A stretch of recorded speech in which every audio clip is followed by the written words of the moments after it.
नमस्कार, माउन्टेन समाचारमा स्वागत छ। म रसिला कार्की। नमस्कार, म सचिता बुढाथोकी। सुरुमा अहिलेसम्मका मुख्य समाचार।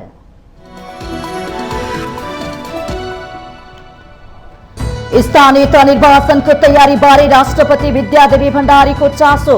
प्रमुख निर्वाचन आयुक्त दिनेश थपलियाद्वारा निर्वाचन कार्यतालिका अनुसार तयारीका सम्बन्धमा ब्रिफिङ। गठबन्धनमा कुनै शंका उपशंका गर्न नहुने प्रधानमन्त्री तथा कांग्रेस सभापति शेरबहादुर देउवाको भनाई। अहिले अन्यायमा परेका नेताहरूलाई आउने दिनमा न्याय गर्ने प्रतिबद्धता। विप्लवलाई निष्कासन गर्ने नेपाल कम्युनिस्ट पार्टीको विद्रोही समूहको निर्णय। धर्मेन्द्र वास्तोला संयोजक, प्रकाण्डलाई प्रवक्ताको जिम्मेवारीबाट मुक्त। त्रिभुवन विमानस्थलमा बमको हल्लाले करिब आन्तरिक उडान 1 घण्टा बन्द। भ्रामक फोनबाट बमको सूचना आएकोमा शंकास्पद वस्तु नभेटिए पनि यात्रुहरू दिनभर त्रासमा। चालू वर्षको मौद्रिक नीति मार्फत निजी क्षेत्रमा जाने 19% कर्जा लक्ष्य पूरा नहुने राष्ट्र बैंकका गभर्नर अधिकारीको भनाई। बैंकहरूले थप 2 खर्ब ऋण विस्तार गर्नुपर्ने उल्लेख। अफ्रिकी मुलुक केन्यामा सुखाका कारण पानीको हाहाकार। व्यापारीहरू शक्तिशाली बन्दा महिलाहरू पानी किन्नको लागि पैसा तिर्न मात्रै होइन, शरीर सुम्पिन पनि बाध्य। र आईपीएल T20 क्रिकेटमा रोयल च्यालेन्जर्स बेंगलोरको जित। बेंगलोरसँग चेन्नई सुपर किङ्स 13 रनले पराजित।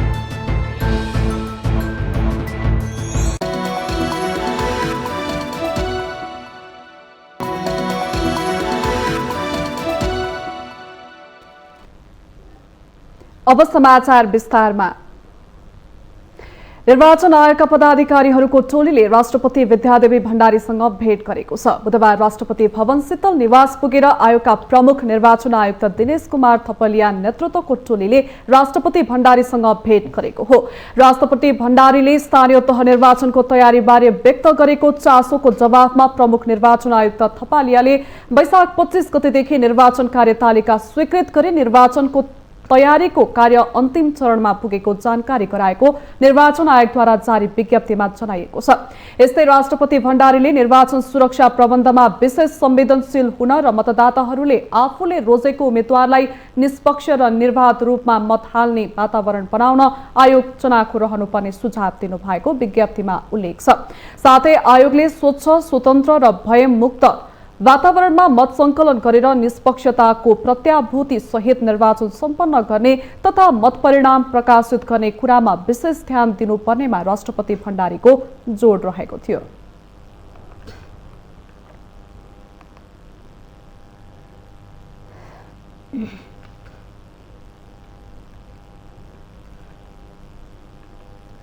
प्रधानमन्त्री एवं नेपाली कांग्रेसका सभापति शेरबहादुर देउवाले कांग्रेस पार्टीले कसैलाई धोका दिन नजानेको बताउनु भएको छ। नेपाली कांग्रेस मोरङले बुधबार विराटनगरमा आयोजना गरेको आम सभालाई सम्बोधन गर्दै देउवाले कांग्रेससँग साथ गर्नेहरूबाट बरु बेला बेलामा आफैले धोका खाएको यस्तो बताउनु भएको हो। राष्ट्रिय आवश्यकताको आधारमा गठबन्धन बनेको भन्दै देउवाले प्रजातन्त्रलाई जनतामाझ लैजाने र सुदृढ बनाउने गठबन्धनको मुख्य उद्देश्य भएको स्पष्ट पार्नु भएको छ। गठबन्धनमा कुनै शंका उपशंका पैदा गर्ने काम गर्न नहुने पनि उहाँको भनाइ छ। गठबन्धन गर्दा केही नेताहरूलाई अन्याय समेत भएको भन्दै देउवाले अहिले अन्यायमा परेका नेताहरूलाई आउने दिनमा न्याय गर्ने प्रतिबद्धता पनि जनाउनु भयो। राष्ट्रिय आवश्यकता हो, गठबन्धनमा कुनै किसिमको शंका उपशंका पैदा गर्ने काम हामीले गर्नु हुँदैन, हाम्रो कर्तव्य पनि होइन। सभापति देउवाले आफ्नो पार्टीको सरकार बने 65 वर्षमाथिकालाई वृद्ध भत्ता दिने भन्दै अन्तर्राष्ट्रिय स्ट्यान्डर्ड अनुसार भत्ताको व्यवस्था लागू गरिने पनि बताउनु भयो।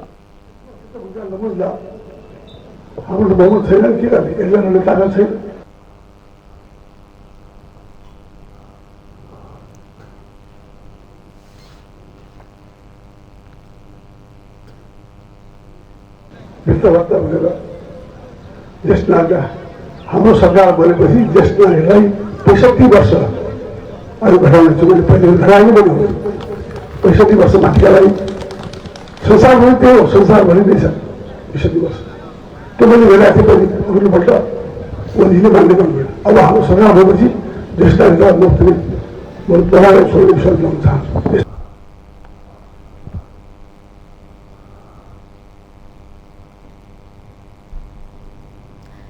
उहाँले 30 वैशाखमा हुने निर्वाचनमा कुनै डर त्रासको वातावरण नरहेकोले ढुक्क भएर मतदान गर्न पर्ने मतदाताहरूलाई आग्रह गर्नु भएको छ। सभापति देउवाले चितवनको भरतपुरमा हुने आमसभालाई सम्बोधन गर्ने कार्यक्रम रहेको छ।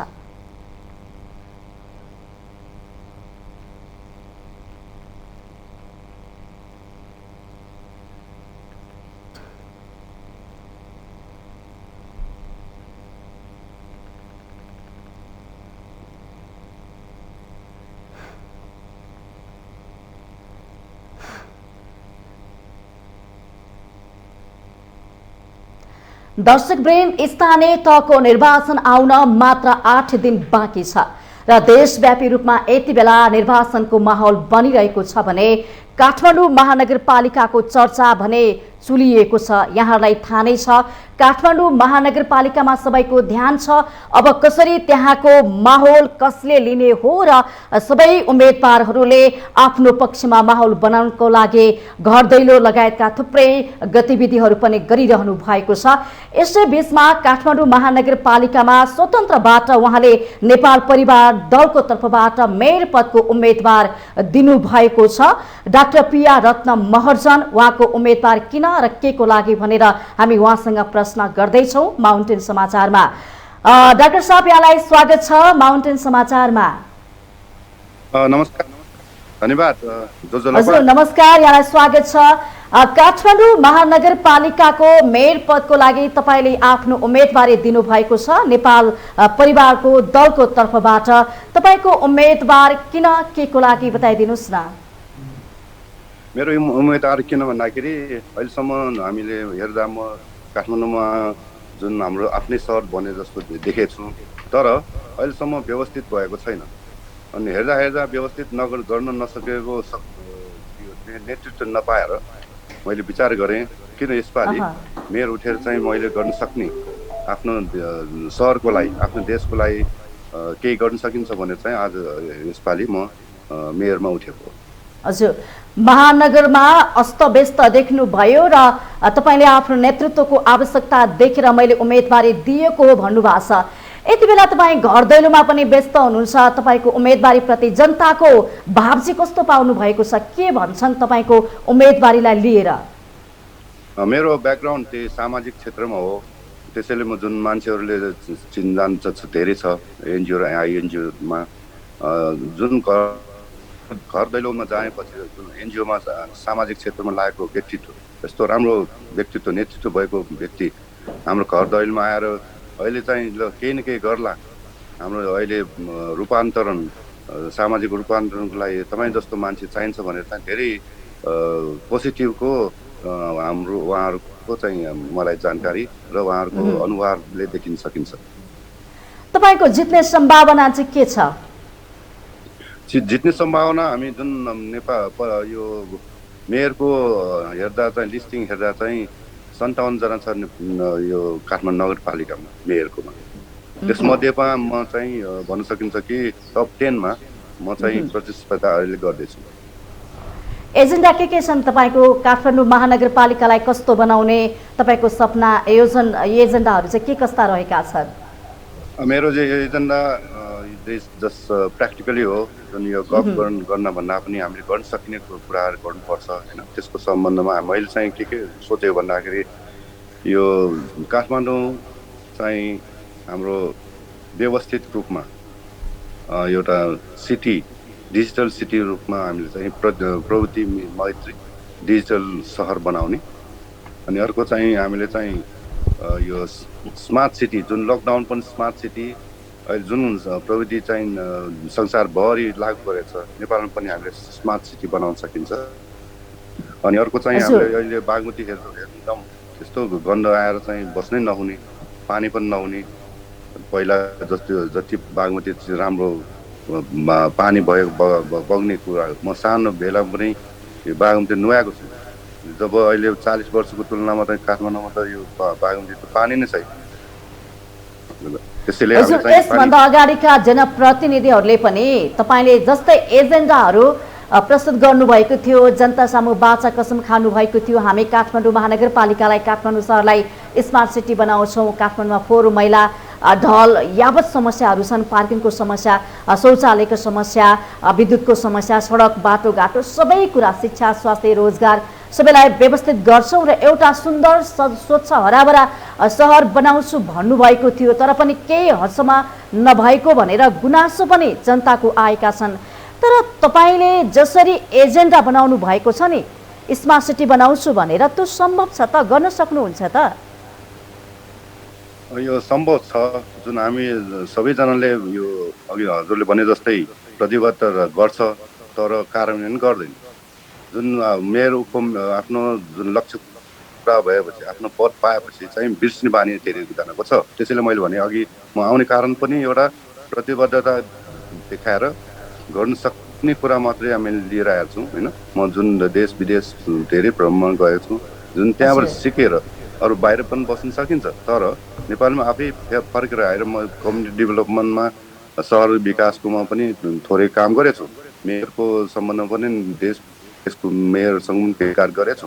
सहर पनि आफै यहीँ 40 वर्षभन्दा काठमाडौँ बसेको बासिन्दा भएकोले यहाँ के गर्नुपर्न सकिने भनेर चाहिँ आफूले थाहा भएकोले त्यो कुरा चिज चाहिँ हामीले चाहिँ आफै गएर आफैले हेरेर ठिक छ कि छैन भन्ने हेर्नु बानी हाम्रो कुनै नेतासँग छैन। जुन आफै अफिसमा बस्छ, आफ्नै कार्यालयमा बसेर मात्रै यो जुन थियोरिकल प्र्याक्टिकल नगरिकन आफ्नैले यो हेर्ने मात्रै, योजना मात्र हेर्ने गर्छ यो कागजमा, तर सडकमा गएर चाहिँ नहेर्ने यो विकनेस भएर मात्रै यो व्यवस्थित गर्न नसकेको।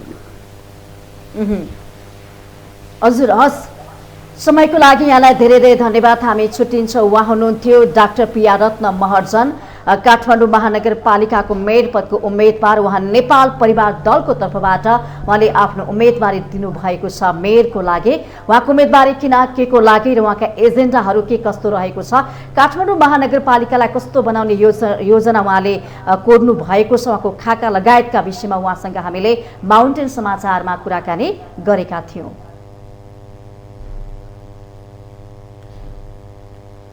दर्शकबिन, यति बेला हामी निर्वाचनको चर्चामै रहेका छौँ र यति बेला हामीसँग दाङ सहकर्मी विकास डाङ्गे फोन लाइनमा जोडिनु भएको छ। विकासजी, स्वागत छ माउन्टेन समाचारमा। हजुर रसिलाजी, जस्तै कि अहिले निर्वाचनको माहौल एकदमै तातिएको छ, गर्मिएको छ, दाङको अवस्था चाहिँ के कस्तो छ अहिलेको समयमा? दाङमा पनि निर्वाचन माहौल निकै तातिएको छ।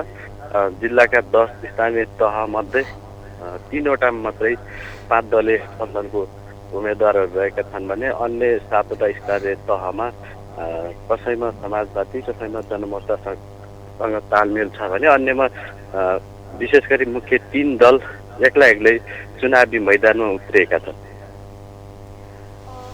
पक्कै पनि, र अहिले चुनावी घरदैलो कार्यक्रमहरू पनि भइरहेको अवस्थामा चाहिँ घरदैलो कार्यक्रम कस्तो भइरहेको छ र आचार संहिता उल्लङ्घन भएको पाउनु भएको छ कि छैन? विशेष अहिले अब एकदमै दलहरू, उम्मेदवारहरू चुनावी घरदैलोमा निकै रूपमा अगाडि आइरहेका छन् भने उनीहरू विशेष गरी अब शिक्षा, स्वास्थ्य, यातायात लगायतका क्षेत्रमा हेर्छौँ भनेर उनीहरूले एजेन्डाहरू पनि आम नागरिकका दिइरहेका छन्। विशेष चासोको रूपमा हेरिएको दाङको 2 उपमहानगरपालिका घोराई र तुलसीपुरमा निकै चासोको रूपमा हेरिएको छ। त्यसमा गठबन्धनको तर्फबाट घोराईमा माओवादी केन्द्रका उम्मेदवार, साझा उम्मेदवार हेमराज शर्मा डायमन्ड हुनुहुन्छ भने नेपाली काङ्ग्रेसका उपमेयरमा पनि हुनुहुन्छ त्यसै गरी बहादुर डाङ्गी। त्यसै गरी तुलसीपुरमा पनि गठबन्धनकै छ। त्यसमा नेपाली काङ्ग्रेसका केन्द्रीय सदस्य जो 2014 सालमा पनि पराजित हुनुभएका उम्मेदवार गेहेन्द्र गिरी हुनुहुन्छ भने एकातिर एमालेको तर्फबाट एकदमै चालिन भद्र रूपमा चिनिएका टिकाराम खड्गा बीच निकै प्रतिस्पर्धा हुने देखिएको छ। त्यसमा पनि अन्य ठाउँमा त अब चुनावी घरदैलो निकै माहौल बढिरहेको छ अहिले जिल्लामा। पक्कै पनि अब जस्तै कि अहिले निर्वाचन नजिकै गर्दाखेरि चाहिँ विभिन्न दलका नेता कार्यकर्ताहरूले उम्मेदवारी दिइराख्नु भएको छ। स्थानीयहरूले चाहिँ विशेष गरी कसरी हेर्नु भएको छ? 2014 सालको प्रथम जनप्रतिनिधि आइसकेपछि आम नागरिकहरूले धेरै आशा अपेक्षाहरू गरेका थिए। ती मध्येमा केही पुरा भयो भने केही बाँकी छन्। तर उनीहरूले साना योजना भन्दा पनि ठुला महत्त्वाकांक्षी योजना गर्दाखेरि आम नागरिकहरूले महसुस गर्न नपाएको कारणले गर्दा फेरि पनि जुन दलले जिते पनि उस्तै अवस्था हुने हो कि भन्ने आम मतदाताहरूको मनमा पसिरहेको छ। अहिले चाहिँ अब पार्टी भन्दा पनि हामी त व्यक्ति रोक्छौँ। 5 वर्षको अवधिमा हामीले भोगिसक्यौँ। कैयौँ ठाउँमा सिफारिस नपाएका गुनासो छन् भने कैयौँ ठाउँमा अध्यक्ष उपाध्यक्षहरूसँग बोल्नै नसक्ने अवस्था पनि रह्यो भनेर त्यसरी नै मतदाताहरूले जानकारी दिन्छ। पक्कै पनि जस्तै कि अब यो 5 वर्ष कार्यकालमा चाहिँ विभिन्न नेता कार्यकर्ताहरूले कस्तो कामहरू गर्नुभयो, विकासका कामहरू कस्ता रहे, स्थानीयहरूले चाहिँ त्यहाँका बासिन्दाहरूले चाहिँ यो 5 वर्ष कार्यकाललाई चाहिँ कसरी समीक्षा गरेका छन्? विशेष गरी 5 वर्ष कार्यकालमा उनीहरूले अब मुख्य गरी सडक, स्वास्थ्य, शिक्षा लगायतका क्षेत्रमा काम गरिन् भनेर उनीहरूको भनाइ छ भने आम नागरिकको भनाइ के छ भने जनप्रतिनिधिहरूले नागरिकलाई भन्दा पनि आफ्नो व्यक्तिगतका लागि आफ्ना कार्यकर्ताहरूको लागि भर्ती केन्द्र बनाए, विकासतिर खासै ध्यान नदिएको भन्ने गुनासो छ। जस्तो खर्क छानो को कुरामा पनि उनीहरूले 5 वर्षभित्र मुक्त गर्ने अभियान चलाएको भए तापनि अझै पनि खर्क छाना मुक्त भएका छैनन्। अझै पनि केही ठाउँमा सडकको पहुँच पुगेको छैन, खानेपानीको समस्या उस्तै रहेको छ। फेरि पनि उनीहरूको नारा चाहिँ उही पुरानै स्वास्थ्य, शिक्षा, यातायात भन्ने उही पुरानै नारा, पुरानै एजेन्डा लिएर मतदाता कहाँ उम्मेदवारहरू पुगिरहेको अवस्था छ।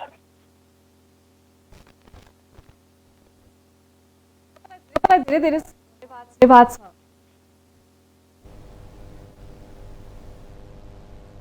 दर्शकबिन उहाँ हुनुहुन्थ्यो दाङबाट हाम्रा सहकर्मी विकास टाङ्गे। उहाँले चाहिँ दाङको समग्र अहिले स्थानीय तहको निर्वाचनमा भइरहेको गतिविधिहरूको बारेमा चाहिँ हामीलाई जानकारी गराउनु भयो। अहिले भने माउन्टेन समाचारमा पालो भएको छ।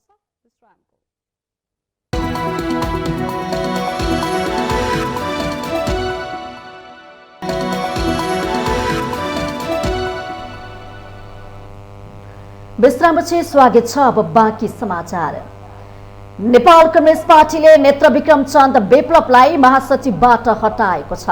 विप्लव नेतृत्वको नेपाल कम्युनिस्ट पार्टी नेकपाको सो पार्टीबाट विप्लवले कारबाही गरेका नेता द्वय धर्मेन्द्र बास्तोला र हेमन्त प्रकाश ओली पक्षले राष्ट्रिय भेला गर्दै विप्लवलाई महासचिव पदबाट हटाएको हो। चितवनमा जारी राष्ट्रिय भेलाले पार्टीको पछिल्लो केन्द्रीय कमिटिको बैठकले गरेको स्थानीय तह निर्वाचनमा नजाने निर्णय उल्लङ्घन गर्दै महासचिवको निर्देशनमा पार्टीका नेता कार्यकर्ता चुनावमा सहभागी भएकाले महासचिवलाई पार्टीबाट हटाउनु परेको नेता गुणराज लोहनीले बताउनुभयो।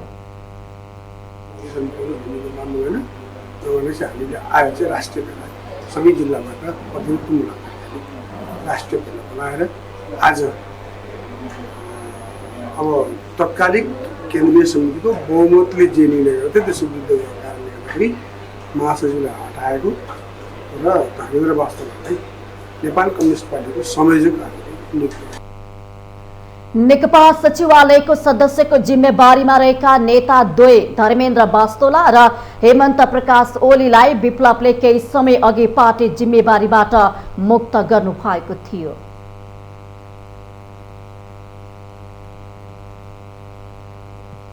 समग्र मुलुक स्थानीय तह निर्वाचनमय भएको अवस्थामा छ। राजनैतिक दलहरू आफ्ना प्रचार प्रसारका कार्यक्रमहरू गर्दै फेरि एकपटक मतदाता फकाउन जुटेका छन्। स्थानीय तहको एक कार्यकाल हेरिसकेका सर्वसाधारण जनताले त्यसको मूल्याङ्कन गर्दै सो विवेकले अब आफ्ना प्रतिनिधि चुन्नुपर्ने बेला आएको छ।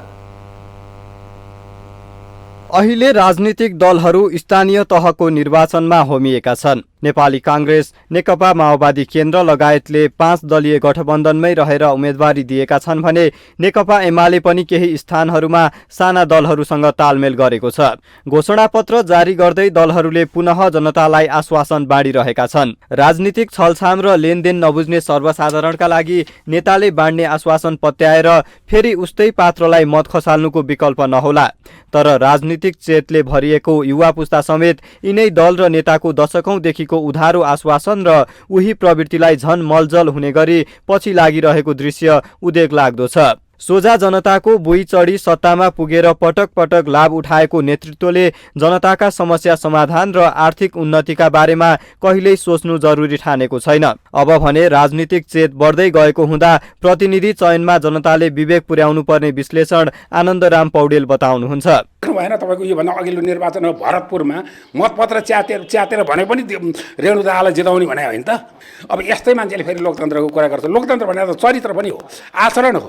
लोकतन्त्र भनेको चाहिँ यो एउटा हाम्रो जीवन पद्धति हो। अब यो कुरालाई चाहिँ वास्तवमा यतातिर चाहिँ उहाँहरू ल्याउनुहुन्न। अब लोकतान्त्रिक संस्कारका कुरा खालि कुरामा मात्रै ओठे सौदामा मात्रै गरेर हुन्छ, व्यवहारमा आउनु पर्यो। जनता जागरुक हुनु पर्यो। अब जनताले नै यिनीहरूलाई तिरस्कार अभियान चलाउनु पर्यो, बहिष्कार अभियान चलाउनु पर्यो। होइन भनेदेखि त यो चाहिँ मतलब के छ भने जनता नजाग्ने हो भने त यिनीहरू चाहिँ मिलिजुली बसौँ, बाँडीचुडी खाउँ, भाग शान्ति, जय नेपाल हो यिनीहरूको। स्थानीय तहमा 5 वर्ष काम गरिसकेका निवर्तमान जनप्रतिनिधिहरूले यसपटक अघि सारेको विकासे एजेन्डा अघिल्लो पटककै चुनावी एजेन्डाको निरन्तरता हुनुले पनि यो 5 वर्षमा उल्लेख्य काम हुन नसकेको स्पष्ट पारेको छ। यो 5 वर्षे कार्यकालमा आफ्ना प्रतिनिधिले गरेका सबै काम जनता सामु छर्लङ्गै छ। त्यसैको आधारमा अब प्रत्येक नागरिकले राजनीतिक दल तथा प्रतिनिधिहरूको मूल्याङ्कन गर्नुपर्ने सर्वसाधारणले अनुभूत गरेका छन्। पहिलेदेखि राम्रो काम गरिरहेको छ त्यसलाई नि भोट दिनु पर्यो नि। अहिले जुन चुनाव बेला यहाँ पानीको समस्या हुन्छ काठमाडौँमा, त्यतिखेर बेकारमा अहिले पानी दिएर के हुँदैन, पहिलेदेखि दिनु पर्यो नि त। भोटको लागि आउँछ, घर घरमा आउँछ, काम परेको बेला अरूलाई काम परेको बेला आउँछ, आफ्नो काम परेको बेला त को हो तिमी म को हो यस्तो भन्दै हुन्छ। अब त्यसमा के भन्नु छ, जसको राम्रो भिजन, जसको व्यवहार राम्रो छ, देखाउँछ राम्रो, पहिलेदेखि गरिरहेको छ, त्यस्तोमा दिनु पर्यो नि। सही व्यक्ति चुन्न सक्नु पर्यो, जनता चनाख हुनु पर्यो। अब जनता चुप लाएर बसेर भोटर मात्रै हुनु भएन त। उसको घोषणापत्र र विचार सही छ कि छैन हामीले विश्लेषण चाहिँ गर्नुपर्छ सर। उसको भिजन राम्रो छ, सही व्यक्ति छ भने त हामीले पार्टी भन्दा नि सही व्यक्ति हेर्नु पर्यो। त्योभन्दा राम्रो होस्, अब 100% काम सम्पन्न होस्, जनता चलाख भएर हामी सबैले घचघचाउन सकियोस्, त्यही हो। आसन्न स्थानीय तहको निर्वाचन तथा प्रदेश र संघीय निर्वाचनमा दलहरूको विगतलाई जनताले केलाउनु आवश्यक छ। आफ्नो मताधिकार प्रयोग गर्दै विकासको दूरदृष्टि राख्न सक्ने उम्मेदवारलाई पहिचान गरी विजयी गराउनु एक सचेत नागरिकको कर्तव्य पनि हो। अन्जानमा अथवा निहित स्वार्थमा बिकेर अमूल्य मतको सदुपयोग गर्न नसक्ने अनि 5 वर्ष पछुताउने हाम्रो विडम्बना बनेको छ। उम्मेदवारहरूको क्षमता र एजेन्डा हेरेर आफ्नो स्थानीय तह विकास गर्न सक्ने सम्भावना बोकेका योग्य उम्मेदवारलाई निर्वाचित गर्न सके मात्र जनताले स्थानीय सरकारलाई साँच्चीकै आफ्नो सरकार हो भनेर अनुभूति गर्न सक्छन्। माउन्टेन टेलिभिजन एचडी का लागि क्यामेरामा विक्रम साक्यका साथमा सुजन चालिसेको रिपोर्ट। बुधबार अज्ञात व्यक्तिले त्रिभुवन अन्तर्राष्ट्रिय विमानस्थलको आन्तरिक टर्मिनलमा बम रहेको फोन मार्फत सूचना दिएपछि झण्डै 1 घण्टा विमानस्थलको आन्तरिक उडान अवतरण अवरुद्ध बन्यो। नेपाली सेनाको बम डिस्पोजल टोलीले विमानस्थलमा कुनै पनि शंकास्पद वस्तु नरहेको प्रमाणित गरेपछि विमानस्थल सुचारू त भयो, त्यस मिथ्या सूचनाले दिनभर जसो यात्रुहरूलाई त्रसित बनायो।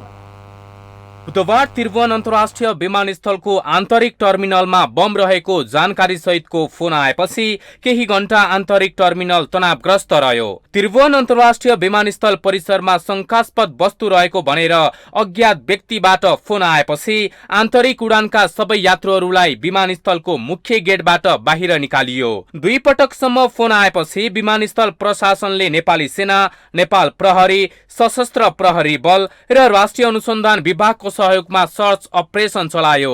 त्यसक्रममा यात्रुहरूलाई टर्मिनलबाट बाहिर निकालिँदा ठूलो भिड लाग्यो।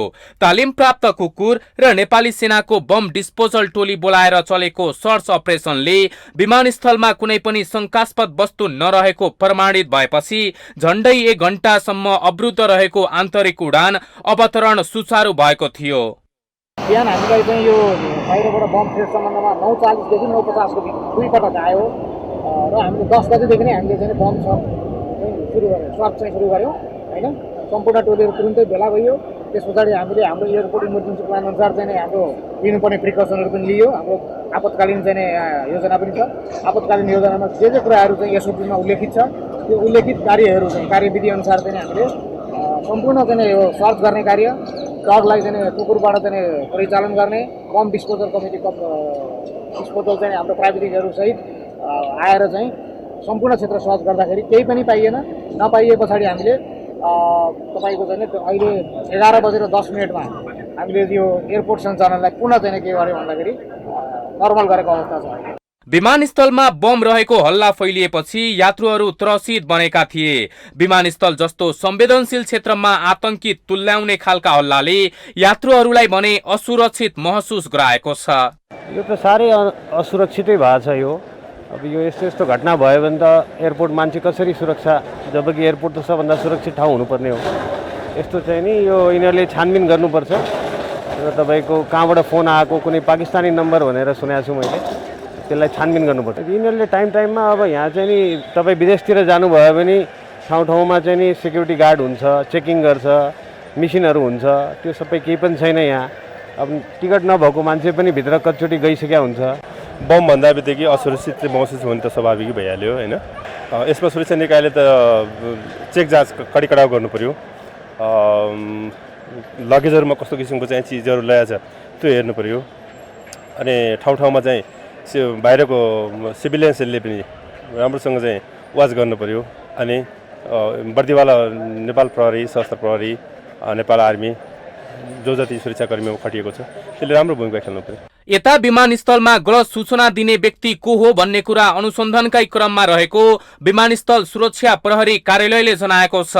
फोन नेपालबाट आएको हो या विदेशबाट आएको हो भन्ने अझै अनुसन्धानमै रहेको भन्दै विमानस्थल सुरक्षा प्रहरी कार्यालयका प्रमुख प्रहरी वरिष्ठ उपरीक्षक एसएसपी भीमप्रसाद ढकालले अफवाह फैलाउने व्यक्तिलाई छिट्टै कानुनी दायरामा ल्याउने प्रतिबद्धता व्यक्त गर्नुहुन्छ।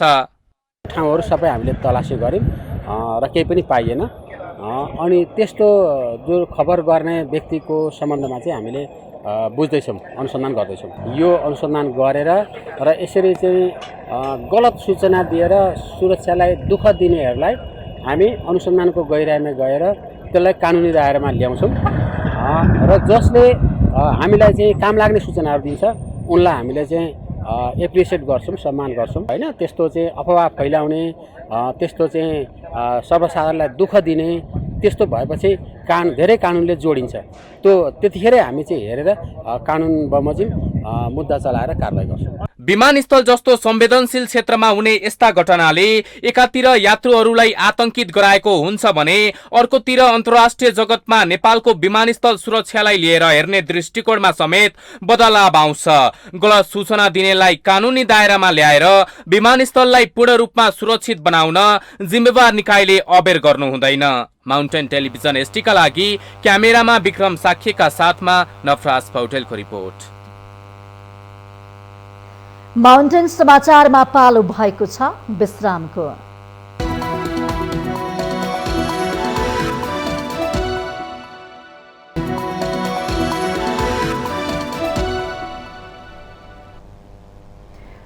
विश्रामपछि स्वागत छ। अब बाँकी समाचार।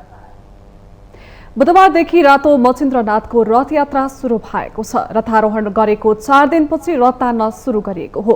ललितपुरको पुलचोकबाट रथारोहण गरी मच्छिन्द्रनाथको रथ यात्रा गामबहाल, मंगल बजार, सुन्धारा, लगनखेल, इटीटोल हुँदै जाउलाखेलसम्म पुर्याएर भोटो देखाइन्छ। यससँगै मच्छिन्द्रनाथलाई सानो खटमा राखी बुङमतीमा लगिएपछि जात्रा सम्पन्न हुन्छ। रथलाई जात्रा अवधिभर ललितपुरको टोल घुमाउने प्रचलन रहेको छ। सर्वसाधारणले यस जात्रामा आफन्तहरूलाई बोलाएर भोज गरी जात्रा मनाउने गर्दछन्। यो जात्रा वैशाख महिनाको शुक्ल पक्ष अन्तर्गत प्रतिपदादेखि असार शुक्ल 34 सम्म करिब 2 महिना मनाउने गरिन्छ। नेपालकै लामो जात्रा मानिने मच्छिन्द्रनाथको जात्रा कोरोना महामारीका कारण अघिल्ला 2 वर्ष सांकेतिक रूपमा मात्र गरिएको थियो। यस वर्ष विगतमा चाहिँ रथलाई पाटनको विभिन्न ठाउँमा तानेर सञ्चालन गर्न लागि हो।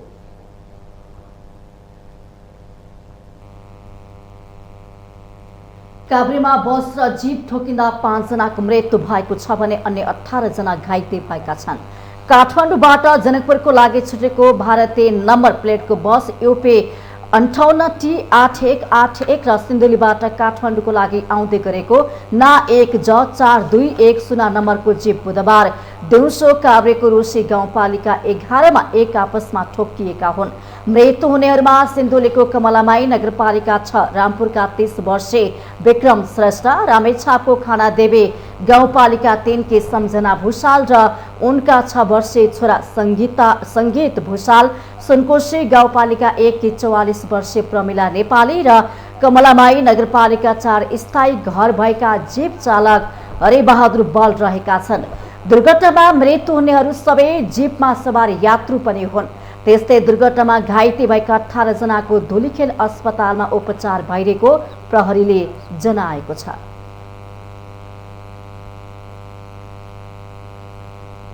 जिल्लामा भएका दुईवटा छुट्टै हत्यामा संलग्न अभियुक्तहरूलाई जिल्ला प्रहरी कार्यालय इलामले पक्राउ गरी सार्वजनिक गरेको छ। इलाम नगरपालिका 8 की 31 वर्षीय विनिता काफ्ले र देउमाया नगरपालिका 7 का सन्तोष वाला राईको हत्यामा संलग्नलाई जिल्ला प्रहरी कार्यालय इलामले बुधबार पत्रकार सम्मेलन गरी सार्वजनिक गरेको हो। इलाम नगरपालिका 8 की विनिता काफ्लेको हत्यामा संलग्न रहेको भन्दै सोही ठाउँका देवेन्द्र रिमाललाई प्रहरीले पक्राउ गरेको छ। विनिताका दाजु दिनेश काफ्लेले जिल्ला प्रहरी कार्यालय इलाममा रिमाल विरुद्ध कचानी जाहेर दिएका थिए। स्थानीय र प्रहरीको टोलीले खोजी गर्ने क्रममा 20 गते महवीरको जंगलबाट रिमाललाई पक्राउ गरिएको प्रहरीले जनाएको छ। घटनास्थल तथा लाइसेन्स बरामद भएको स्थान, मृतक र निज देवेन्द्र रिमालको घर रहेको स्थानको विश्लेषण, गोप्य रूपमा हामीले हासिल गरेको सूचनाको विश्लेषण, प्राप्त भौतिक सबूतको विश्लेषण तथा मृतक विनिता काफ्ले र निज देवेन्द्र रिमालले प्रयोग गर्ने मोबाइल फोन र सामाजिक सञ्जालका एप समेतको प्राविधिक विश्लेषण गर्दा घटनामा निज देवेन्द्र रिमालको संलग्नता हुन सक्ने देखिएकोले निजलाई व्यापक रूपमा प्रयोग प्रचालन गरी खोतलास गर्दा मिति 2079 साल वैशाख 20 गते बिहान अन्दाजे 4 बजेको समयमा जिल्ला इलाम नगरपालिका वार्ड नम्बर 8 स्थित महावीर जंगलमा लुकीछिपी बसेको स्थानमा फेला पारी निजलाई पक्राउ गरिएको छ। यता इलाम देउमाई नगरपालिका 7 का सन्तोष बाला राईको हत्या अभियोगमा सोही ठाउँका भूपेन राई र चन्द्र राईलाई प्रहरीले नियन्त्रणमा लिई सार्वजनिक गरेको छ। गत 16 गते शुक्रबार देउमाई 7 चुली गाउँमा सन्तोष बाला राईको शव फेला परेको थियो। खोजी गर्ने क्रममा प्रहरीले सन्तोष बालाको हत्यामा संलग्न भएको भन्दै भूपेन र चन्द्र राई दाजुभाइलाई पक्राउ गरेको हो। दुवै घटनामा संलग्नहरूलाई म्याद थप गरी थप अनुसन्धान सुरु गरिएको प्रहरीको भनाइ छ।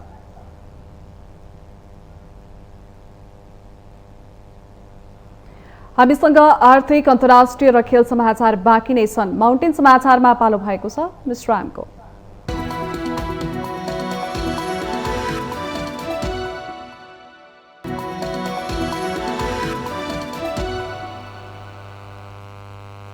विश्रामपछि स्वागत छ। अब पालो आर्थिक समाचारको।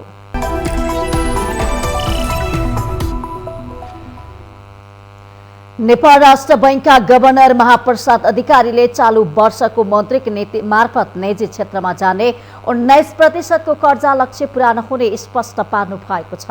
बुधबार नेपाल चार्टर एकाउन्टेन्ट संस्थाको पहिलो राष्ट्रिय सम्मेलनमा गभर्नर अधिकारीले आर्थिक वर्षको सुरुवातमा कर्जा विस्तार 32% सम्म पुगेको र बैंकिङ प्रणालीमा तरलता अभावका कारण कर्जा विस्तार हुन नसकेको कारण निजी क्षेत्रमा जाने 19% को कर्जा लक्ष्य पूरा नहुने स्पष्ट पार्नु भएको हो। उहाँले 19% को कर्जा विस्तारको लक्ष्य पूरा गर्न बैंकहरूले थप 2 खर्ब ऋण विस्तार गर्नुपर्ने उल्लेख गर्नुभयो। बजारमा तरलता अभाव तथा अर्थतन्त्र चुनौतीपूर्ण रहेकाले पछिल्लो 2 महिनामा 2 खर्ब लगानी विस्तार हुन नसक्ने स्पष्ट पार्नुभयो। अब लगभग 2 खर्ब क्रेडिट फ्लो हुनुपर्छ, जुन कुरा जेठ आषाढ र यो बाँकी वैशाखको अवधिमा सम्भव छैन। यसले गर्दा हामीले गरेको टार्गेट भन्दा बेसी होला भनेर डराउनु पर्ने पनि छैन यो साल। तर आगामी वर्षहरूमा अघि उहाँले एकदमै महत्त्वपूर्ण कुरा भनिराख्नु भएको छ, जीडीपी को ग्रोथसँग यो प्राइभेट सेक्टर क्रेडिटको ग्रोथको टार्गेट पनि एलाइन गर्ने हो कि अझै नजिक पार्ने हो कि भनिराख्दा एकदमै वास्तवमा पेसिमिस्टिक होला हुन चाहिँ अहिलेसम्मको हाम्रो अगाडिको वर्षहरूको हेर्दा। पछिल्लो समय डलर तिरेर सामान ल्याए पनि नेपालमा प्रयोग भएको नभएको भन्दै गभर्नर अधिकारीले त्यो वस्तु कहाँ प्रयोग हुन्छ, कसरी हिसाब मिल्छ, लेखा परीक्षकहरूले राष्ट्र बैंकलाई जानकारी दिन पनि आग्रह गर्नुभयो। आयात भएका वस्तु कहाँ निर्यात हुन्छन्, कहाँ प्रयोग हुन्छन् भन्ने विषयमा राष्ट्र बैंकले अनुसन्धात्मक काम गर्न चाहेको गभर्नर अधिकारीको भनाइ छ।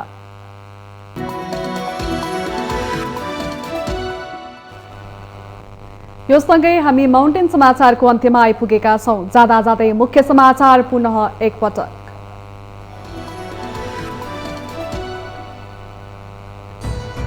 स्थानीय तह निर्वाचनको तयारीबारे राष्ट्रपति विद्यादेवी भण्डारीको चासो। प्रमुख निर्वाचन आयुक्त दिनेश थपलियाद्वारा निर्वाचन कार्यतालिका अनुसार तयारीका सम्बन्धमा ब्रिफिङ।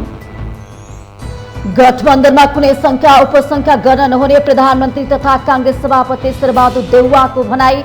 अहिले अन्यायमा परेका नेताहरूलाई आउने दिनमा न्याय गर्ने प्रतिबद्धता। विप्लवलाई निष्कासन गर्ने नेपाल कम्युनिस्ट पार्टीको विद्रोही समूहको निर्णय। धर्मेन्द्र वास्तोला संयोजक, प्रकाण्डलाई प्रवक्ताको जिम्मेवारीबाट मुक्त। त्रिभुवन विमानस्थलमा बमको हल्लाले करिब आन्तरिक उडान 1 घण्टा बन्द। भ्रामक फोनबाट बमको सूचना आएकोमा शंकास्पद वस्तु नभेटे पनि यात्रुहरू दिनभर त्रासमा। चालू वर्षको मौद्रिक नीति मार्फत निजी क्षेत्रमा जाने 19% को कर्जा लक्ष्य पूरा नहुने राष्ट्र बैंकका गभर्नर अधिकारीको भनाई। बैंकहरूले थप 2 खर्ब ऋण विस्तार गर्नुपर्ने उल्लेख। अफ्रिकी मुलुक केन्यामा सुक्खाको कारण पानीको हाहाकार। व्यापारीहरू शक्तिशाली भन्दा महिलाहरू माथि किन्नको लागि पैसा दिन मात्रै होइन, शरीर सुम्पिन पनि बाध्य। र आइपीएल T20 क्रिकेटमा रोयल च्यालेन्जर्स बेंगलोरको जित। बेंगलोरसँग चेन्नई सुपर किङ्स 13 रनले पराजित।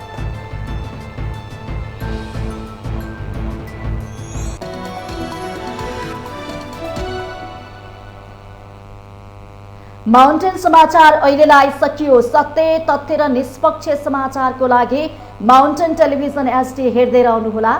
नमस्कार।